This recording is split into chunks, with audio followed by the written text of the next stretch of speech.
بسم اللہ الرحمن الرحیم۔ بنی اسرائیل کا یہ عام دستور تھا کہ وہ بالکل ننگے بدن ہو کر مجمع عام میں غسل کیا کرتے تھے، مگر حضرت موسیٰ علیہ السلام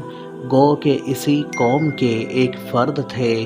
اور اسی ماحول میں پلے بڑھے تھے، لیکن اللہ تعالیٰ نے ان کو نبوت و رسالت کی عظمتوں سے سرفراز فرمایا تھا،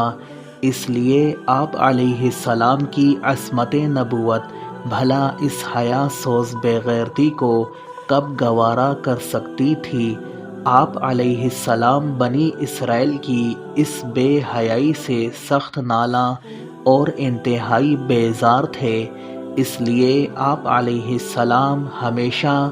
یا تو تنہائی میں یا تہبند پہن کر غسل فرمایا کرتے تھے۔ بنی اسرائیل نے جب یہ دیکھا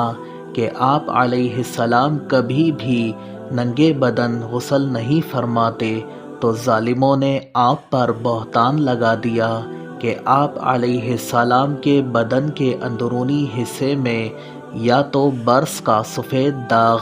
یا کوئی ایسا عیب ضرور ہے کہ جس کو چھپانے کے لیے یہ کبھی برہنہ نہیں ہوتے، اور ظالموں نے اس تہمت کا اس قدر اعلان اور چرچا کیا کہ ہر کوچہ و بازار میں اس کا پروپیگنڈا پھیل گیا۔ اس مکروہ تہمت کی شورش کا حضرت موسیٰ علیہ السلام کے قلب نازک پر بڑا صدمہ اور رنج گزرا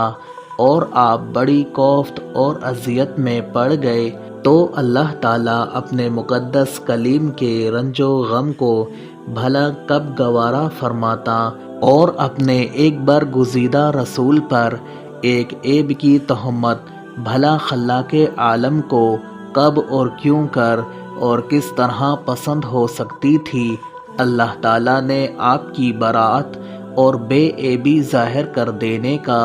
ایک ایسا ذریعہ پیدا فرما دیا کہ دم زدن میں بنی اسرائیل کے پروپیگنڈوں اور ان کے شکوک و شبہات کے بادل چھٹ گئے، اور آپ علیہ السلام کی براءت اور بے عیبی کا سورج آفتاب عالمتاب سے زیادہ روشن و آشکار ہو گیا۔ اور ہوا یوں کہ ایک دن آپ علیہ السلام پہاڑوں کے دامنوں میں چھپے ہوئے ایک چشمے پر غسل کے لیے تشریف لے گئے، اور یہ دیکھ کر کہ یہاں دور دور تک کسی انسان کا نام و نشان نہیں ہے، آپ علیہ السلام اپنے تمام کپڑوں کو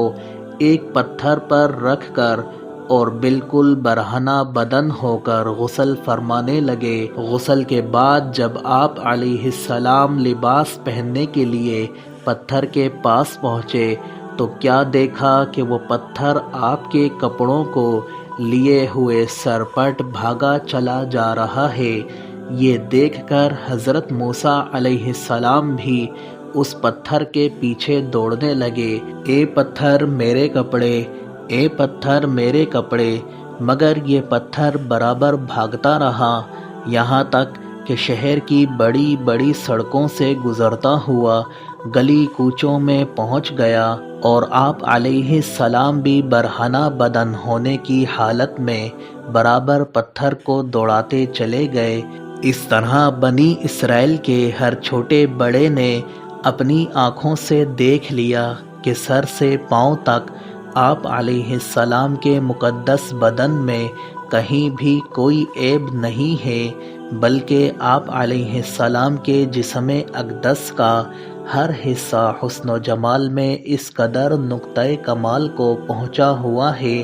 کہ عام انسانوں میں اس کی مثال تقریباً محال ہے۔ چنانچہ بنی اسرائیل کے ہر فرد کی زبان پر یہی جملہ تھا کہ خدا کی قسم موسیٰ علیہ السلام بالکل بے عیب ہیں۔